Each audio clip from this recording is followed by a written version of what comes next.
Subscribe कीजिए ध्येय IAS channel को और बेल आइकन को दबाइए लेटेस्ट वीडियो सबसे पहले देखने के लिए।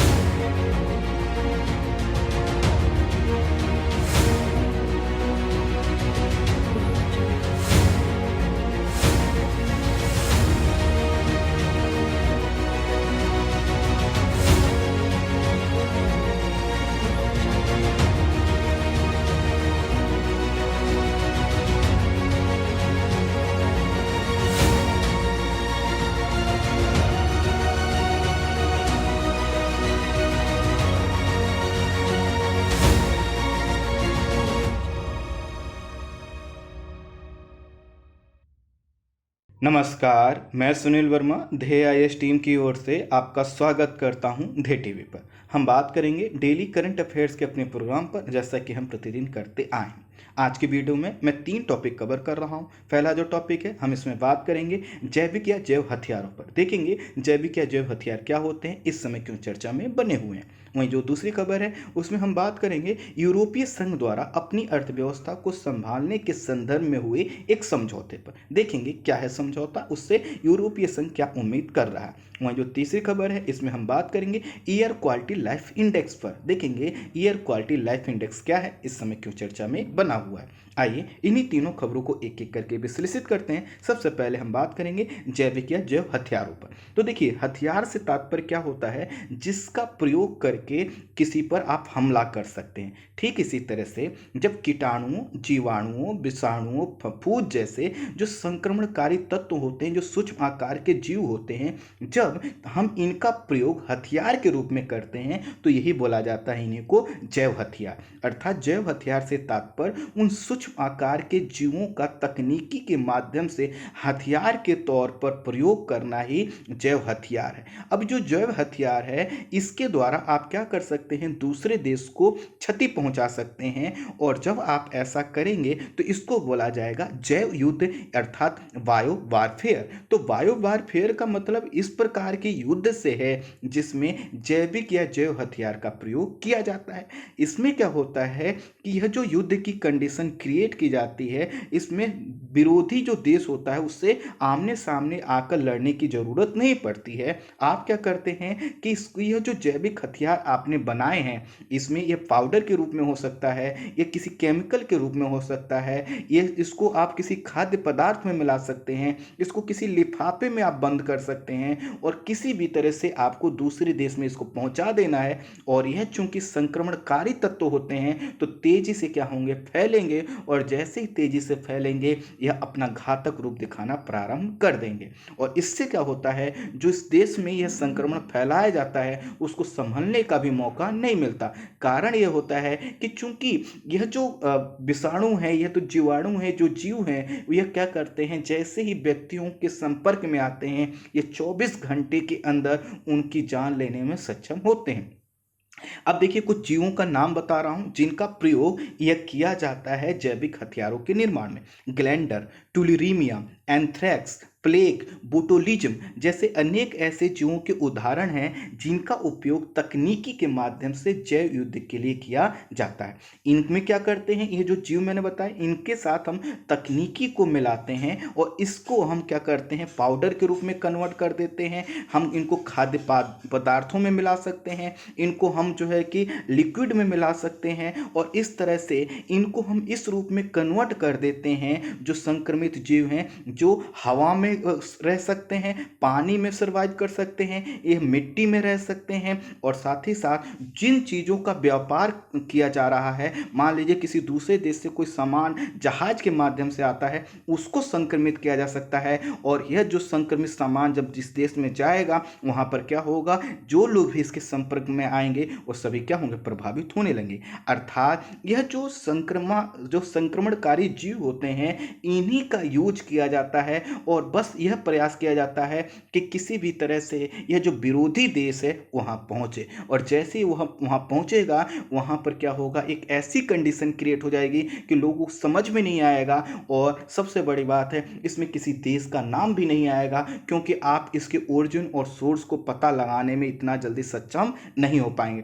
तो यह जो जैविक हथियार बनाने की जो तकनीकी है, यह कोई आज की नहीं है, बहुत प्राचीन समय की तकनीकी है, लेकिन यह दुनिया की सर्वाधिक जो घातक युद्ध की प्रणाली है उसमें माना जाता है। तो कुल मिला से कर इसमें क्या किया जाता है, तकनीकी का प्रयोग किया जाता है, और तकनीकी का प्रयोग करके जीवों को, जो सूक्ष्म आकार के जीव हैं जो आंखों से दिखाई भी नहीं देते, इनको हथियार के रूप में कन्वर्ट करते हैं, और यह जब मनुष्य के अंदर पहुंच जाते हैं तो 24 घंटे के अंदर उनकी जान लेने में सक्षम होते हैं। हुआ क्या है कि वैज्ञानिक विकास ने सूक्ष्म जीवों के विषय में हमारी जानकारी में इजाफा किया है, लेकिन आपको पता है कि कोई भी जब चीज जानकारी उस विध्वंसक हाथों में पहुंच जाती है तो उसका जो है कि घातक प्रभाव भी देखने को मिलता है। इसी के कारण बहुत से देश इस समय जैविक हथियार बनाने के लिए प्रयास कर रहे हैं, और जब यह जैविक हथियार बन जाएंगे और जब तनाव बढ़ेगा और इनका जब प्रयोग होगा तो लाखों की आबादी देखते ही देखते साफ हो जाएगी।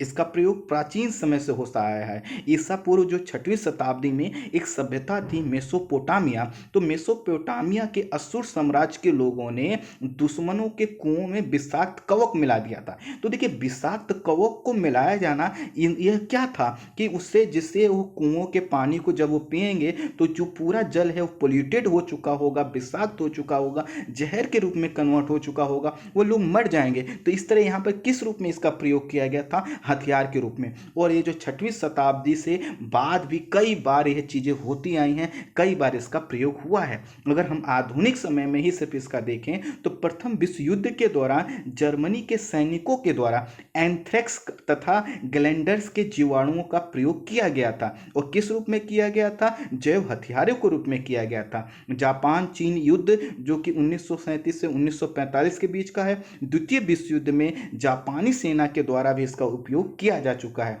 अर्थात यह जो है कि इसका जो प्रयोग है यह कोई वर्तमान की घटना नहीं है, बहुत पहले से होता आया है। वर्तमान समय में वैश्विक समुदाय इसको लेकर इसलिए चिंतित है क्योंकि ये भारी तबाही का कारण बन सकते हैं, और साथ ही साथ इसका जो बाउंड्री का जो एरिया होगा, जो संक्रमण का दायरा होगा, वह कोई एक देश नहीं होगा। एग्जाम्पल देता हूं मैं, मान लीजिए पाकिस्तान के द्वारा हवा के माध्यम से कुछ ऐसे विषाक्त पदार्थ इंडिया में फेंक दिए जाते हैं, तो क्या होगा, जहां जहां हवा जाएगी उसमें विषाक्त पदार्थ जो कि पाउडर के रूप में हो सकते हैं वह क्या होंगे, फैलते चले जाएंगे, और वह कहीं मिट्टी पर अगर गिर गए, कहीं भी गिर गए और हम उसके संक्रमण में आए, चाहे हमने सांस ले लिया या किसी भी तरह से, मान लीजिए किसी पदार्थ पे गिर गए, हमने उसको छुआ, वो हमारे शरीर में चला गया, तो ये क्या करते हैं, काफी घातक होते हैं। इसलिए पूरी दुनिया यह प्रयास करती है कि इनका विकास ना किया जाए। लेकिन हाल ही में सूचना आई है कि चीन एवं पाकिस्तान मिलिट्री के बीच एक सीक्रेट डील हुई है। प्रश्न आएगा, सीक्रेट डील हुई है तो फिर हम कैसे बता रहे हैं? ये इसका कारण ये है कि कुछ न्यूज रिपोर्टर में ये बात लीक भी हुई है। तो सीक्रेट डील हुई है जिसमें दोनों देश मिलकर अपनी जैविक युद्ध क्षमता में बढ़ोतरी करने का प्रयास कर रहे हैं। टाइम्स ऑफ इंडिया में छपी रिपोर्ट के अनुसार इस क्षमता का प्रयोग भारत और पश्चिमी देशों के खिलाफ किया जाएगा। ये दोनों देश अगले 3 साल तक जो है कि इस पर काम करेंगे, अर्थात ये 3 साल का समझौता है, और दोनों देश मिलकर अपनी जैविक क्षमता को बढ़ाएंगे, जिसमें एंथ्रेक्स का विकास सर्वप्रमुख है। प्रश्न आएगा, एंथ्रेक्स क्या है? तो एंथ्रेक्स एक प्रकार का बैक्टीरिया है जो भेड़, बकरी, गाय जैसे मवेशियों के माध्यम से फैलता है। अर्थात एक बीमारी है जो पहले जो मवेशी होते हैं, जो पशु होते हैं, उनमें फैलेगी, लेकिन जैसे ही हम इनके संपर्क में आएंगे, अर्थात जैसे मान लीजिए कोई बकरी है, उसका आपने मांस खाया, तो वो क्या है, उसमें एंथ्रेक्स के वायरस हैं, वो आपके शरीर में पहुंचेंगे, शरीर में पहुंचकर वो आपके शरीर के अंदर फेफड़े में पहुंचेंगे, उसके बाद ब्लड में पहुंच जाएंगे, और वो आपको क्या करेंगे, हमेशा मौत की नींद सुला देंगे। तो यह देखिए होता क्या है, कि जो एंथ्रेक्स होता है इसका प्रयोग करके, मान लीजिए हमने कहा कि एंथ्रेक्स का विकास किया गया, बहुत बड़ी मात्रा में किया गया, और इससे क्या किया गया, कहीं जो है कि किसी क्षेत्र में इसको छिड़क दिया गया, कहीं पे इसको बिखेर दिया गया, और उससे क्या हुआ है, जो भेड़ बकरी जो जीव हैं वो प्रभावित हुए। तो स्वाभाविक है हम भी उनके संपर्क में आएंगे। कई प्रकार के पदार्थ, चाहे कुछ दूध के रूप में हो, किसी रूप में हम प्राप्त करते हैं, तो इससे क्या होता है, हम भी उनसे इन्फेक्टेड होने लगते हैं और धीरे धीरे क्या होता है, संक्रमण फैलने लगता है। और इसी के कारण यह क्या कर रहे हैं, इस समय एंथ्रेक्स का विकास कर रहे हैं। अब यह जो एंथ्रेक्स है, यह जैविक हथियार के रूप में उपयोग किए जाने की इसकी संभावना सर्वाधिक रहती है। इसीलिए कहा जा रहा है कि पाकिस्तान जो एंथ्रेक्स का विकास चीन के सहयोग से कर रहा है, इसका प्रयोग आने वाले समय में हो सकता है भारत और पश्चिमी देशों के साथ किया जाए या उनके खिलाफ किया जाए। अब इससे क्या होगा कि यह जो एंथ्रेक्स है यह मिट्टी में काफ़ी लंबे समय तक पड़ा रह सकता है, सक्रिय रह सकता है। अर्थात अगर ये मिट्टी में मिला हुआ है तो ऐसा नहीं होगा कि यह तुरंत 1-2 दिन में ख़त्म हो जाए। अगर मान लीजिए किसी के पास एंथ्रेक्स है, उसने छिड़काव कर दिया, मिट्टी में मिला दिया, तो काफ़ी दिन तक सर्वाइव कर सकता है। और जैसे कोई मवेशी उसके संक्रमण प्रभाव में आएगा, पहुँच में आएगा, वो क्या करेगा, उसको संक्रमित कर देगा। इसके साथ साथ जो पानी के जहाज, हवाई जहाज, मांस इत्यादि के माध्यम से इसको फैलाया जा सकता है। पानी के जहाज के माध्यम से व्यापार होता है, हवाई जहाज के माध्यम से सामानों का हम थोड़ी बहुत मात्रा में लेन देन करते हैं, मांस का बहुत ज़्यादा इधर से उधर व्यापार होता है, आदि के माध्यम से इसको किसी चीज़ को संक्रमित करके इसको फैलाया जा सकता है। तो कुल मिलाकर इनका भी जो सामने सूचना आई है एंथ्रेक्स के विषय में आई है। बाकी चूंकि जैविक हथियारों का विकास कर रहे हैं तो बहुत सी चीज़ें और चल रही होंगी जो हमारे तक सूचना नहीं मिल पाई है। अब देखिए हुआ क्या है कि ये पूरा जो डील हुई है इसमें चीन की तरफ से वुहान लैब, जी हाँ वही लैब जिसके ऊपर आरोप लगता है कोरोना वायरस फैलाने का, जहाँ पे कोरोना वायरस को लेकर स्टडी हो रही थी। बहुत से लोग कहते हैं कि जो यहाँ पे स्टडी हो रही थी इसी जो है कि लैब से क्या हुआ है, कोरोना वायरस बाहर आया है। तो उस लैब की जो है वह लैब जो है कि चीन की तरफ से शामिल हुआ है, वहीं पाकिस्तान की तरफ से defence science and technology organisation इसमें शामिल हुआ है। तो इस तरह से पाकिस्तान और चीन की जो साइंस की लैब है वह इसमें क्या कर रही है, अपना सहयोग दे रही हैं। और जो वुहान का लैब है वह तो क्या है, जो सूक्ष्म आकार के जीवों के अध्ययन के लिए काफ़ी फेमस है। इससे यह पता चलता है कि आने वाले समय में जो वुहान इंस्टीट्यूट है वह पाकिस्तान को काफ़ी सपोर्ट करेगा और इस तरह से क्या होगा, एक नया जैविक हथियार बन सकता है। जैसे कि कोरोना जब आया था तब भी कई लोगों ने कहा था कि क्या ये चीन का जो है कि कोई जैविक हथियार तो नहीं है, लेकिन वो भले कोरोना हो या ना हो, लेकिन यहाँ पर साफ हो गया है कि चीन की मंशा जो है कि जैविक हथियारों के निर्माण की है। इस डील में वित्तीय सहायता, आवश्यक मटेरियल और तकनीकी सहयोग वुहान लैब द्वारा उपलब्ध कराया जाएगा, लेकिन इसमें ये जो पूरा विकास और परीक्षण किया जाएगा इसमें चीन के अंदर नहीं होगा। अर्थात पाकिस्तान क्या होगा, एक ग्राउंड होगा जहाँ पर वुहान लैब का जो कि पैसा लगेगा, उसकी टेक्नोलॉजी लगेगी, उसका जो है कि एडवांसमेंट लगेगा, लेकिन पाकिस्तान में भी जो वहाँ पे प्रोजेक्ट चल रहे हैं उनको क्या होगी, गति मिलेगी। पाकिस्तान लंबे समय से वहाँ पर जो है कि भारत के खिलाफ जैविक हथियारों के निर्माण के प्रोजेक्ट पर काम कर रहा है और इसके कारण ये कहा जा रहा है कि आने वाले समय में यह जो जैविक हथियारों का निर्माण की जो गति है पाकिस्तान की, यह बढ़ सकती है। हाँ, ये जरूर देखना होगा कि भारत इससे निपटने के लिए क्या करता है, क्योंकि इस प्रोजेक्ट पर कार्य भी प्रारंभ हो चुका है, सॉइल की टेस्टिंग प्रारंभ हो गई है, कुछ जो है कि बीमारियों का अध्ययन यहाँ पे प्रारंभ हो गया है और अभी जो सॉइल की टेस्टिंग प्रारंभ हुई है उसमें संक्रमित जीवों को कैसे मिट्टी में लंबे समय तक टिकाऊ बनाया जाए, कैसे वो सर्वाइव कर सकें, इस पर काम चल रहा है। पाकिस्तान पहले ही बैसिलस थुरोजेनेसिस और बैसिलस एंथ्राइसिस पर काम कर रहा है। इसके कारण यह संभावना व्यक्त की जा रही है कि पाकिस्तान के पास जो पहले से जानकारियां हैं जैविक हथियार के संदर्भ में, चूंकि वुहान लैब भी अब जुड़ जाएगा तो इसका विकास काफ़ी तेज़ी से हो सकता है। यहाँ जो जैविक हथियार के विकास के अलावा जो एक चुनौती ये भी है कि मान लीजिए यह जैविक हथियार भले ही भारत के खिलाफ ना बना रहे हों, लेकिन पाकिस्तान की जो लैब की कंडीशन है वो बहुत अच्छी नहीं है। अगर अंतर्राष्ट्रीय पैरामीटर पर देखें तो पाकिस्तान की लैब निम्न कैटेगरी कैटेगरी के लैब में आती हैं। ऐसे में अगर सोचिए कोई वायरस इस लैब से बाहर आ गया जाने अनजाने में, तो फिर से कोरोना वायरस जैसा कोई नई महामारी क्रिएट कर सकता है। अब आने वाला समय देखना होगा कि क्या इस पर हो पाता है। एक सूचना के अनुसार दोनों देशों ने जो है कि एक CCHFB, जिसका फुल फॉर्म भी मैंने लिखा हुआ है, इस पर जो है कि परीक्षण प्रारंभ कर दिया गया है। और दरअसल क्या है, एक फीवर वायरस है जो इबोला वायरस की तरह से होता है। और तो यह जो वायरस है इबोला वायरस की तरह होता है, इस पर परीक्षण प्रारंभ कर दिया है। और बहुत बड़ी संभावना है कि इबोला वायरस की तरह से ये जो CCHFB जो वायरस है, इस पर कार्य किया जा रहा है। और आने वाले समय में हमें एक नया जैविक हथियार देखने को मिले, और वह इस रूप में हो सकता है। होता क्या है कि जब भी जैविक हथियार बनाए जाते हैं तो ऐसे वायरस को ढूंढा जाता है जिसका इलाज आसानी से ना मिल सके। और जब आसानी से इलाज नहीं मिलेगा तो जो देश की मंशा होती है कि अधिक से अधिक लोगों को क्षति पहुंचाने की, वो पूरी होती है। इबोला वायरस पर भी हमारी जो जानकारी है, उसका इलाज है वो बहुत ज़्यादा हम लोग नहीं कर पाए हैं। और इसी प्रकार का CCHFB जो वायरस है, ये भी इसी कैटेगरी में आता है। इसके तो परीक्षण भी क्या हो गए, प्रारंभ हो गए। अब यह जो किया जा रहा है, कहीं ना कहीं अंतर्राष्ट्रीय रूप में जो जैविक हथियारों के निर्माण के लिए हमने 1925 में जिनेवा प्रोटोकॉल पर बात की थी, 1972 में बायोलॉजिकल वेपन कन्वेंशन की जो स्थापना की थी, उसकी क्या है, अगेंस्ट है। यह जो बायोलॉजिकल वेपन कन्वेंशन 1972 है, इसमें 183 देशों ने हस्ताक्षर कर दिया है। और बावजूद इसके चीन और पाकिस्तान के द्वारा इस पर कार्य करना, यह बताता है कि कहीं ना कहीं ये क्या है, इस कन्वेंशन का उल्लंघन कर रहे हैं, अपनी अंतर्राष्ट्रीय जिम्मेदारी से बच रहे हैं। भारत भी इसका क्या है, एक सदस्य है। इसीलिए भारत ने कभी भी इस प्रकार के वेपन के निर्माण की बात नहीं की।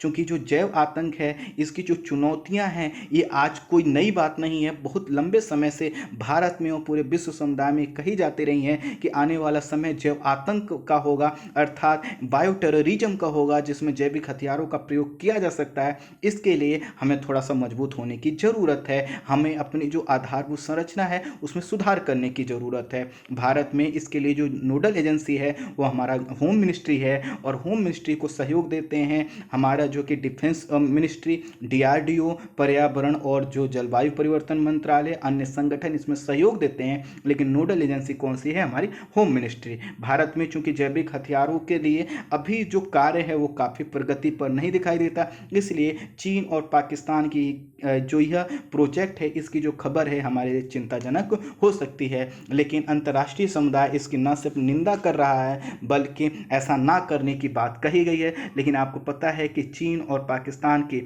जो मंशा है वो किसी भी रूप में सही दिखाई नहीं देती। इसके वजह से यह विकास इसका किया भी जा सकता है। आई होप आप पूरे टॉपिक को संक्षेप में समझ पाए होंगे। आइए हम बात करते हैं दूसरे टॉपिक पर, यूरोपीय संघ द्वारा अर्थव्यवस्था को संभालने के प्रयास पर। कोरोना वायरस से जनधन की हानि बढ़ती जा रही है। कई विश्लेषकों का मानना है कि इससे वैश्विक अर्थव्यवस्था पर जो प्रभाव पड़ा है वह द्वितीय विश्व युद्ध और 1929 की जो वैश्विक महामंदी थी उससे भी ज़्यादा है। हाल ही में IMF, वर्ल्ड बैंक और UNCTAD की रिपोर्ट के आधार पर यह बताया गया है कि आने वाला समय जो है वो अर्थव्यवस्था के लिए काफ़ी घातक है। और ये भी कहा गया है कि वर्ष 2020 में वैश्विक अर्थव्यवस्था में -5% जो है कि ये सिकुड़ सकती है। अर्थात जो GDP की ग्रोथ है वर्ल्ड की, वह माइनस में जा सकती है, -5%। और इसमें एक संस्था नहीं है, IMF भी है, वर्ल्ड बैंक भी है, UNCTAD भी है। आप समझ सकते हैं ये दुनिया की सबसे बड़ी जो कि संगठन है जो कि अपनी GDP के संदर्भ में रिपोर्ट देती हैं। 24 जून को प्रस्तुत की गई इस रिपोर्ट में यह कहा गया है कि वर्ष 2020 में कंपनियों की आय में 40 से 60% की कमी आ सकती है। अभी देखिए, आप कहेंगे कंपनी से मतलब क्यों है, तो कंपनी ही क्या होती हैं, किसी देश की अर्थव्यवस्था का आधार होती हैं। जैसे भारतीय अर्थव्यवस्था में अगर हम देखें तो लगभग 500 से 600 जो बड़ी कंपनियां हैं, इनका ही रोल क्या है, सबसे ज़्यादा है। ठीक ऐसे ही वर्ल्ड लेवल पर देखें तो इन जो कंपनियां होती हैं, इनका योगदान किसी भी इकोनॉमी के बूस्टअप करने में, आगे बढ़ाने में बहुत ज़्यादा होता है। तो इनकी आय में कमी बताई गई। रिपोर्ट ये भी बताती है कि कमज़ोर और उभरती अर्थव्यवस्थाओं पर कोरोना का प्रभाव ज़्यादा पड़ेगा। ऐसे में आपको पता है कि कोरोना वर्तमान समय में हर जगह अपना घातक रूप दिखा रहा है, चाहे वो अमेरिका हो, यूरोपीय यूनियन हो, लैटिन अमेरिका के क्षेत्र हो। इसीलिए सभी अपने अपने तरीके से इससे निपटने का प्रयास कर रहे हैं। आपने देखा भारत ने भी क्या किया था, कुछ पैकेज का अनाउंसमेंट किया कि जिसमें हम क्या करेंगे, आप मुझे अमाउंट बताइएगा थोड़ा सा कि कितना है। तो उन्होंने कहा, भारत ने कहा कि हम जो है कि इतनी बड़ी राशि अपनी जीडीपी का कुछ परसेंट, नाम मैं नहीं ले रहा हूँ, मतलब परसेंट का मैं नहीं बता रहा हूँ, आप बताइए कितना परसेंट हम खर्च करेंगे कोरोना से निपटने के लिए। ठीक इसी प्रकार का जो प्रयास है, अभी हाल ही में यूरोपीय यूनियन के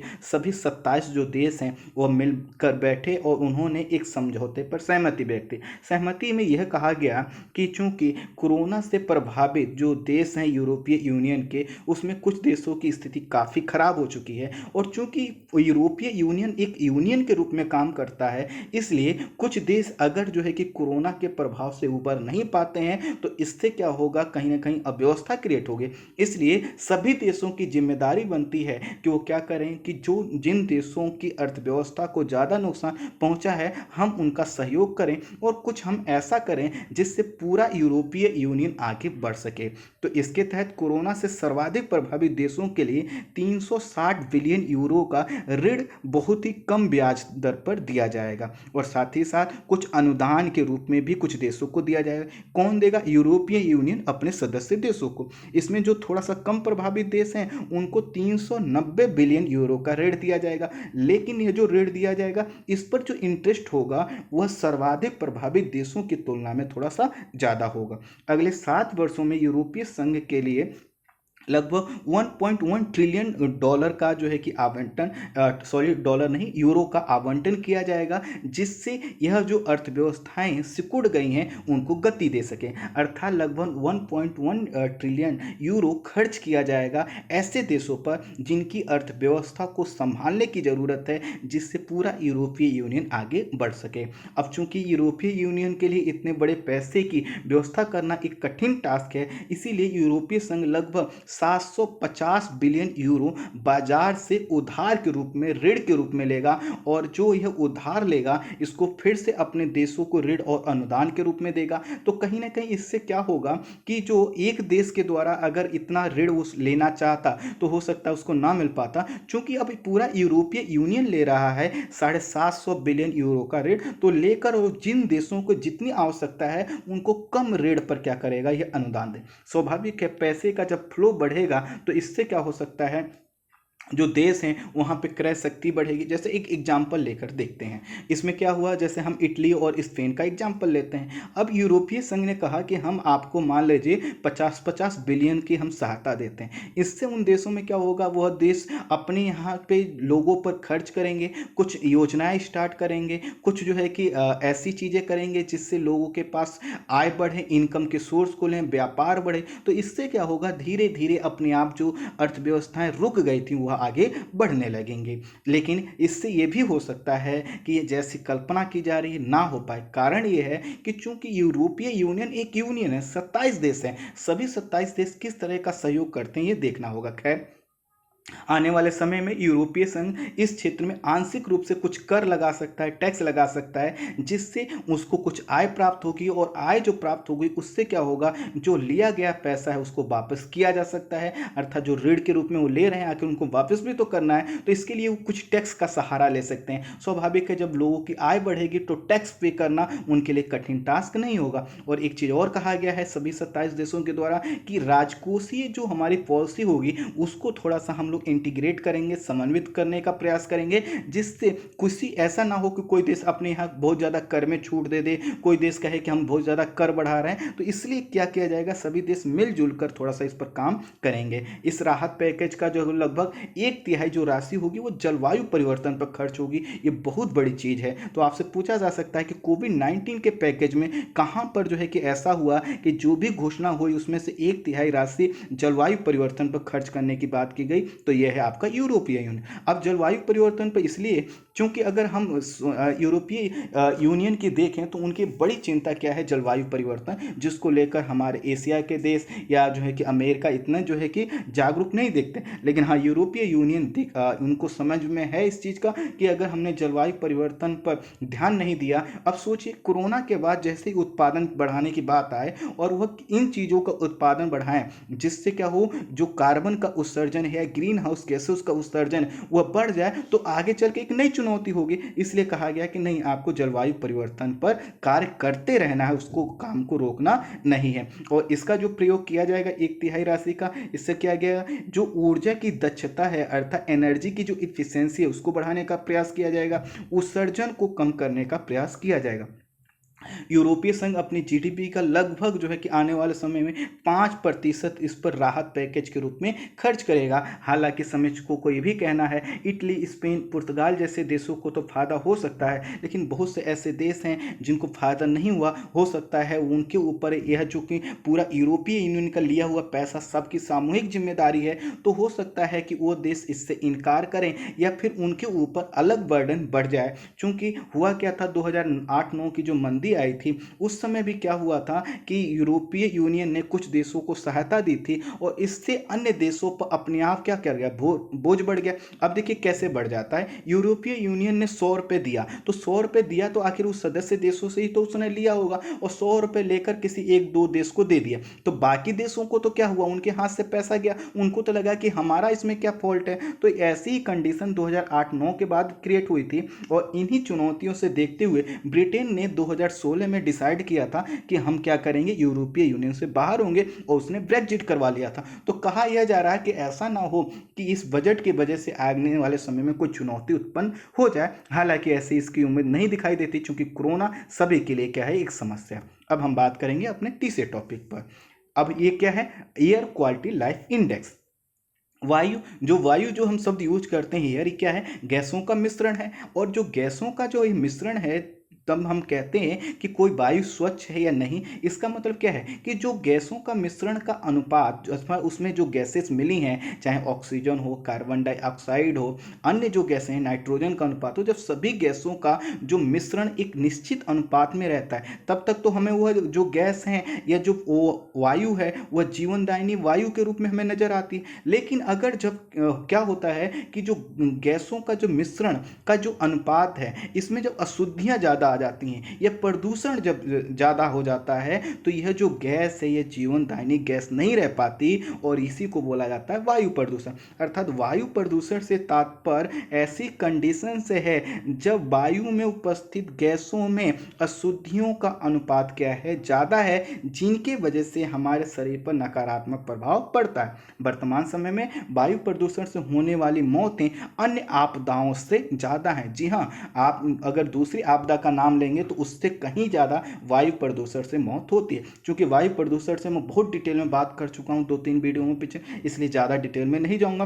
कुछ हमारे जो स्टूडेंट हैं वो पहले से जुड़े हुए हैं तो उनको लगेगा फिर से मैं वो टॉपिक रिपीट कर रहा हूँ, इसलिए हम करंट टॉपिक पर आते हैं। तो जैसे कि आपको पता है कि भारत में वायु प्रदूषण की जो समस्या काफ़ी जटिल है और यही कारण है कि जब विश्व के सर्वाधिक प्रदूषित शहरों की लिस्ट निकाली जाती है तो उसमें से अधिकांश जो प्रदूषित शहर हैं वो हमारे इंडिया के होते हैं। हाल ही में energy policy institute at the university of Chicago, तो यहाँ नाम है आपको क्या रखना है, यूनिवर्सिटी ऑफ शिकागो का रखना है, याद रखना है, द्वारा एक एयर क्वालिटी लाइफ इंडेक्स जारी किया गया है। इसका जो उद्देश्य होता है इस इंडेक्स का, यह बताना होता है कि जो पार्टिकुलेट मैटर को PM2.5 PM10 आपने सुना होगा ना, तो ये क्या होते हैं, बहुत सूक्ष्म आकार के जीव होते हैं। आपको मैं बताऊं, जैसे कि आपने देखा होगा कि जो राख के कण होते हैं, जो धुएं के कण होते हैं, ऐसे जो छोटे छोटे पदार्थ होते हैं इन्हीं को बोलते हैं पार्टिकुलेट मैटर। तो जो यह एयर क्वालिटी लाइफ इंडेक्स जारी किया जाता है, इसका उद्देश्य क्या होता है कि यह चेक करते हैं कि आखिर जो पार्टिकुलेट मैटर है PM2.5 PM10 है, इनका हमारे स्वास्थ्य पर क्या प्रभाव पड़ता है। और इसी को हम यह क्या करते हैं, यूनिवर्सिटी ऑफ शिकागो एक इंडेक्स के माध्यम से प्रेजेंट करते हैं। हाल ही में जारी इस इंडेक्स में यह बताया गया है कि भारत में वायु प्रदूषण की वजह से, ध्यान से सुनिएगा, जीवन प्रत्याशा में 5.2 ईयर की कमी हुई है। अर्थात यदि मैं 50 साल जी सकता था तो अब मैं 50 साल नहीं जीऊंगा, बल्कि मैं 45 साल से कम जीऊंगा। क्यों जीऊंगा? क्योंकि मैं ऐसे वातावरण में रह रहा हूं जहां की वायु क्या है, प्रदूषित है। अगर यह प्रदूषित वायु ना होती तो मैं हो सकता है 50 साल, जो मेरी पूरी एज है, उस तक मैं जी पाता। हाँ, ये दूसरी बात है, उससे पहले एक्सीडेंट हो जाए, कुछ भी हो जाए, दूसरी चीज़ है। लेकिन वायु प्रदूषण क्या कर रहा है, हमारी जीवन प्रत्याशा में कमी ला रहा है। भारत के संदर्भ में कहा गया है कि यह हमारी जो जीवन प्रत्याशा में 5.2 साल की कमी लाता है। वर्ष 2000 में आई इनकी रिपोर्ट कहती है कि जो वायु प्रदूषण की वजह से हमें 4 साल 3 माह 13 दिन का नुकसान होता था। अर्थात इतने 4 साल 3 माह 13 दिन हमारे जीवन प्रत्याशा घट जाती थी। लेकिन अब जो 2020 में जो रिपोर्ट आई है, जो कि 2 दिन पहले आई है, इसमें यह कहा गया है कि अब हमारे जीवन प्रत्याशा में कमी 5 साल 2 माह और 12 दिन की हो गई है। अर्थात पिछले साल से अगर देखें तो हम लोगों ने क्या किया है, इतना ज़्यादा वायु प्रदूषण बढ़ा लिया है कि वायु प्रदूषण से हमारे जीवन प्रत्याशा है वह काफ़ी कम हो गई है। और इस तरह से जो समय हमें पहले 4 साल 3 माह 13 दिन का था, अब वो बढ़ गया है 5 साल 2 माह 12 दिन का। अब यह तो मैंने बताया पूरे भारत का लगभग 5.2 ईयर की कमी हो रही है। इसको देखिए, हम दिन को कैलकुलेट नहीं कर रहे हैं, तो 5 साल 2 माह को ही हम याद रखते हैं, समझना थोड़ा सा आसान होगा। तो मैंने क्या कहा कि जीवन प्रत्याशा भारत के जो है कि 5.2 साल की कमी हो रही है। लेकिन अगर आप उत्तर भारत के संदर्भ में देखें तो यह हानि और ज़्यादा है। उत्तर भारत में यह हानि 8 साल की है। अर्थात अगर मैं उत्तर भारत में रहता हूँ, पहले मैं 50 साल जी सकता था, तो अब वायु प्रदूषण की कंडीशन की वजह से मैं सिर्फ और सिर्फ 42 साल जी पाऊंगा, क्योंकि 8 साल जीवन प्रत्याशा वायु प्रदूषण की वजह से कमी हो गई है। जबकि पिछले साल जो रिपोर्ट आई थी उसमें उत्तर भारत के लोगों के विषय में बताया गया था कि यहाँ पर सिर्फ 7 साल जीवन प्रत्याशा कम होती है, और इस साल क्या हो गया है, 8 साल जीवन प्रत्याशा में क्या हो गई है, कमी आई है। इससे पता चलता है कि वायु प्रदूषण निरंतर बढ़ता जा रहा है और आने वाले समय के लिए सबसे बड़ी चुनौती है। इस रिपोर्ट के अनुसार जो है कि बांग्लादेश में वायु प्रदूषण भारत से ज़्यादा है, यह बताया गया है। तो आप संतोष कर सकते हैं कि पड़ोसी जो मुल्क है उसमें वायु प्रदूषण ज़्यादा है। लेकिन सोचिए हमारे यहाँ जनसंख्या कितनी है। उत्तर भारत में जहाँ पे 8 साल कमी हो सकती है, वहाँ पर देखिए कितने करोड़ लोग रहते हैं। सर्वाधिक जो जनघनत्व है तो ये उत्तर भारत में ही तो पाया जाता है। खैर, पूरे विश्व में वायु प्रदूषण से जो जीवन प्रत्याशा में होने वाली कमी है वह मात्र और मात्र 1 साल 10 माह 24 दिन का है। तो अगर हम इसको बहुत ज़्यादा जनरलाइज भी कर लें तो 1 साल 11 जो है कि माह का जो है कि उनकी जीवन प्रत्याशा पूरे विश्व में कम होती है। इससे यह पता चलता है कि भारत में जो जीवन प्रत्याशा कम हो रही है वायु प्रदूषण से, वह क्या है, काफ़ी ज़्यादा है। कितना, लगभग जो है कि 3 गुने का अंतर है। और इससे यह पता चलता है कि भारत और विश्व का जो वायु प्रदूषण है उसमें काफ़ी अंतर आ चुका है। यह एक ट्रिगर पॉइंट है जहाँ पे हमने अगर ध्यान ना दिया तो आने वाले समय में काफ़ी चुनौतियाँ बढ़ सकती हैं।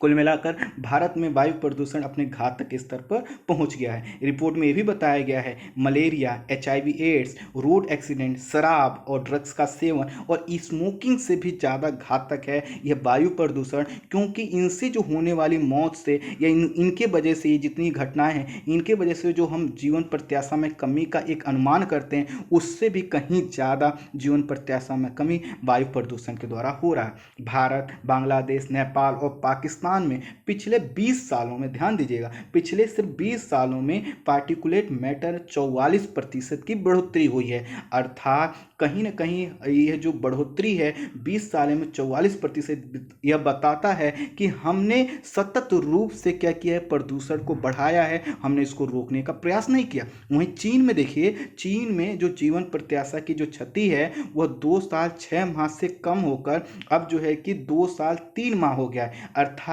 जब हम जीवन प्रत्याशा में हम कमी कर रहे हैं, हम प्रदूषण बढ़ा रहे हैं, वहीं पर चीन ने क्या किया है, इसमें सुधार कर लिया है। भारत में नवंबर दिसंबर में आप देखते हैं जो दीपावली का समय होता है, आसमान एकदम काला हो जाता है, विजिबिलिटी बिल्कुल लो हो जाती है, और यह जो कंडीशन होती है वायु प्रदूषण की, आपने रिपोर्ट पढ़ा होगा कि ऐसी कंडीशन में जो पेशेंट होते हैं, जो मरीज होते हैं, उनसे कहा जाता है कि आप माइग्रेट करके कहीं दूसरी जगह पर चले जाइए, और उस समय आए दिन अस्पतालों में जो है कि कई सौ लोगों की मृत्यु होती है। तो ये है वायु प्रदूषण, और इसी पर यह आया air quality life index. I hope आप समझ पाए होंगे कि एयर पोल्यूशन इंडिया में कितनी खतरनाक स्तर तक पहुंच गया है। इसलिए आप भी अपनी तरफ से प्रयास कीजिए वायु प्रदूषण का रोकने का, और दूसरे को भी इसके लिए जागरूक कीजिए। आज के लिए इतना ही। Thank you so much.